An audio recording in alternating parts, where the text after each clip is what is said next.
Sasha, and I did an MSc 2 years ago at King's, and this is where my dissertation started.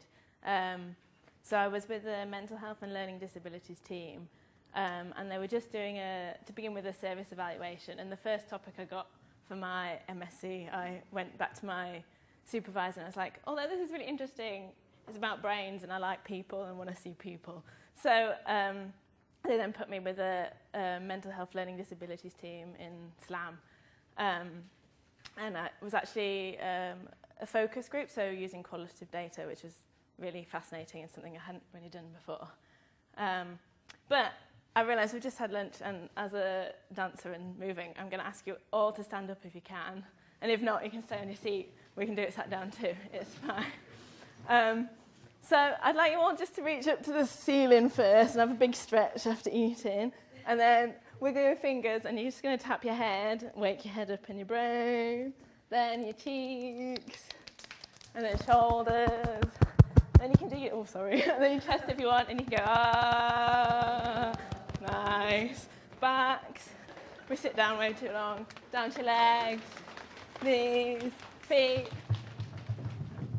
Okay, good. Great, thank you very much. Now you can sit down. Thanks for joining in with me. Okay.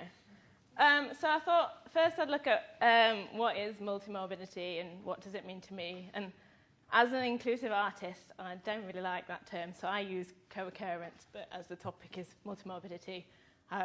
So who here has experienced a mental health problem? You can raise your hand if you want to, you don't have to. What about a physical health problem? And then some kind of learning disability, so it could be autism, I'm dyslexic, ADHD, anything like that. So if you have, for this research or this topic, if you have experienced two of these things at the same time, this is what I see as co-occurring or multi-morbidity. The project started because the learning disabilities team in SLAM realised that they hadn't really been listening to a lot of their service users, and so wanted to do a listening event to hear their experiences and opinions. And so I started looking back at research and policy documents, and actually in 2016, NICE highlighted that there was very little research done finding out the experiences of people with learning disabilities, and this is something that needed to change. And then there's, I don't know, about 8 or 9 policy documents that talk about including people with learning disabilities. And they all say these really amazing things about getting them included, listening to their rights, giving families more support because there's often a bigger burden on family, and that then leads to more problems with mental health. And then STOMP, which is stopping the over-medicalisation of people with learning disabilities and autism, because apparently there's about 30,000 people with a learning disability that takes medication, and there's nothing on the notes that says why they take it. So all these things say that people need to be included, and yet often they aren't, and services are not listening to what people with learning disabilities actually need and want from the services. So a few studies have found that, well, service users are completely able to share their opinions, but just often not given the spaces to do that. And things that they really appreciated were consistency in staff, so that they always had a safe base and someone they could go back to. And this made them feel a lot less vulnerable. They also found, some also reported imbalances in power where they still felt stigmatised by the staff they were working with. But a secure base was something that they really, really, really did value. So my research aim was to explore the experiences and opinions of people with learning disabilities within this mental health service. So what I did, we advertised for a listening group for all service users currently working with the learning difficulties mental health team in SLAM. And we sent out letters and also called them to let them know about what was going on. They were all accessible, and we also spoke to their carers if we thought that was necessary. We then spoke to them the day before the listening event was happening to check up with them and give them information about where they could meet us to make sure that they could get to the meeting, because that was something that was really important. There's no point having a listening group if they can't access. So in the end, we had 5 people that came to the focus group. And we explored 2 questions. First, we wanted to talk just about mental health generally and what it was to feel well or feel good in your mind, and what it was to feel less good or well. And then, after a break, we then talked about their experiences of the support and services that they had. This was all recorded, and so it was facilitated by 2 people, and at the same time, I was mapping it out on the wall so they could see it more visually. And someone also recorded body language, so that when I went back through and analysed it all, I could see other things going on that a recording can't pick up always. And then I transcribed it, which was great. And after this, used thematic analysis to start pulling out different themes and sub-themes. So this is what it looked like. And I don't know if you can see that very well, but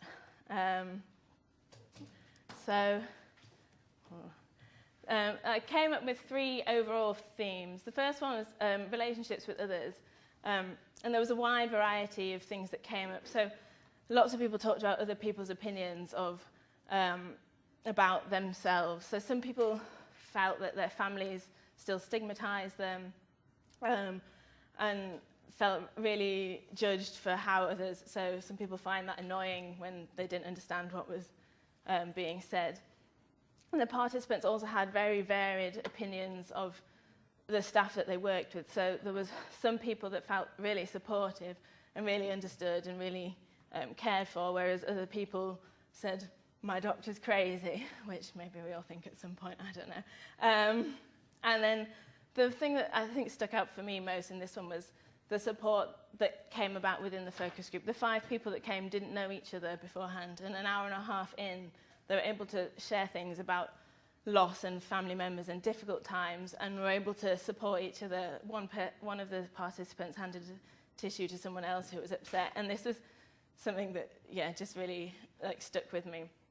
They also had a lot of challenges. So they spoke about their symptoms and how medication would sometimes cause all the extra symptoms, and also when they were upset and sad or depressed or low.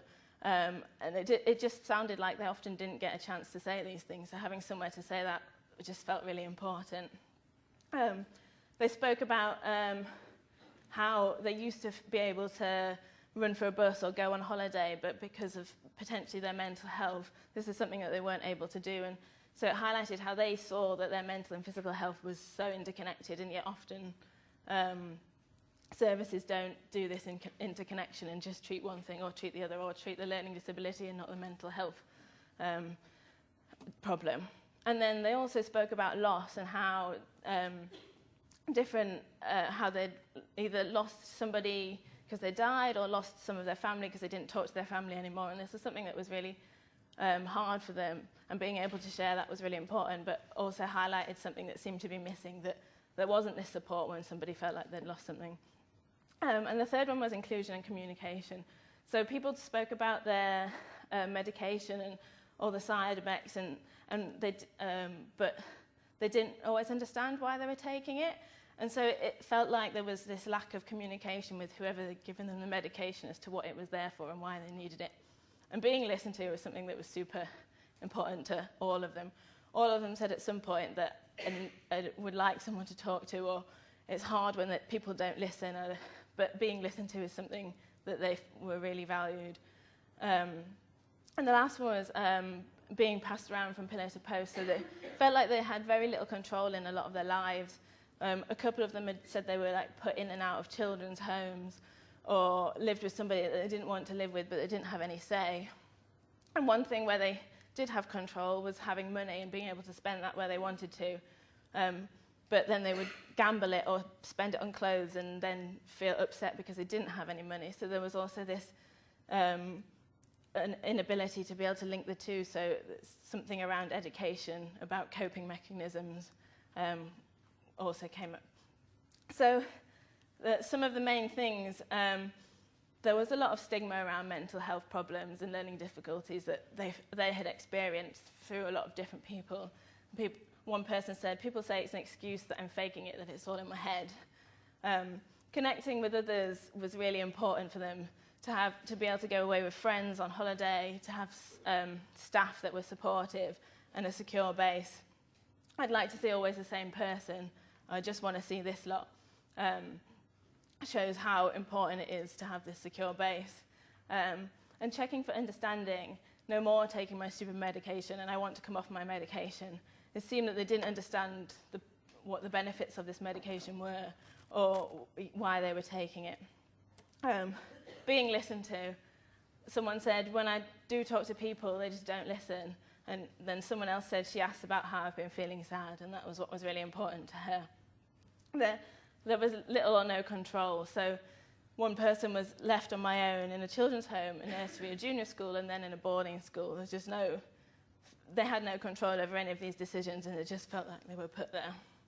And education, and like learning about coping mechanisms, and when you are feeling low or sad, or down or anxious, what you can do about it, and positive coping mechanisms as opposed to negative ones. So one was I gamble more when I get stressed, or I drank 15 pints, and we may know that that's not great for us, but if we don't know what to do instead, then this is where the things that we go to. So what next? I think it's really important to continue to listen and to set up these groups so that people can carry on talking and sharing, and we can develop services to listen to people and create spaces for people to share. It's really important to include service users in planning these listening events, which is something we weren't able to do because we had to do it pretty fast. But in future, we'd definitely like to, because then we'll make sure that we're asking the right questions. And to plan sessions for people with more profound learning disabilities, because there were some people that came that didn't understand the way we were running the session, so we weren't able to include them, and we'd like to do that in the future. And to carry out interviews, maybe with people with learning disabilities and with staff and with carers, so we can see a more broad range of information.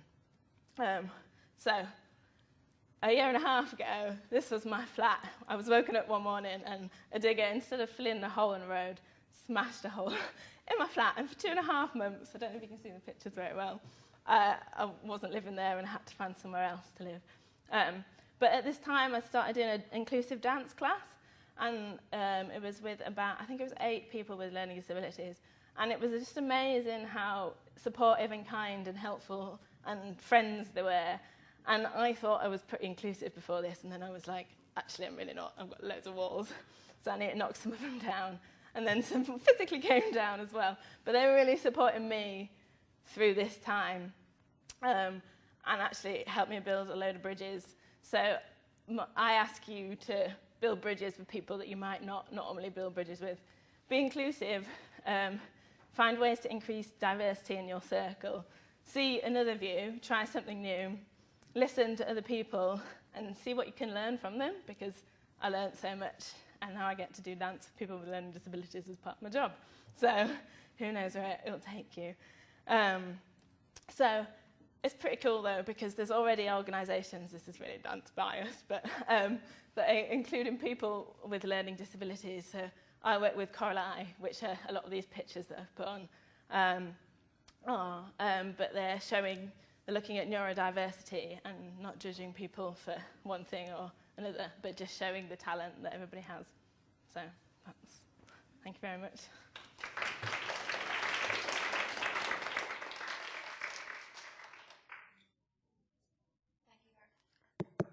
Thank you very much. Are there any questions, clarification questions? Yes, at the back.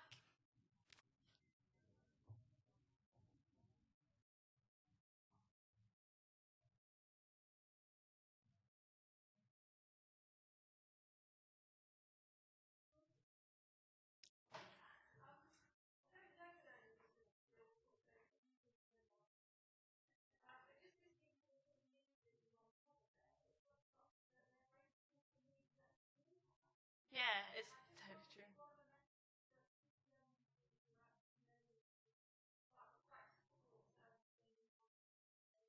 Yeah, I've been talking about this a lot with my mum, because she keeps saying, well, everybody needs to be listened to and everybody's views need to be heard. And I think it's totally true. I think with a learning disability, maybe it's harder to get your point across, because you have to to get your point across anyway, you have to stand up quite strong. And if you need someone else to help you even get to an event, But yeah, I think everybody needs to be listened to more, and services across should listen to us whether or not we have a learning disability or an extra need or mental health problem. Yeah, totally right. Thank you. Any other questions or points of clarification before we move on to our last speaker?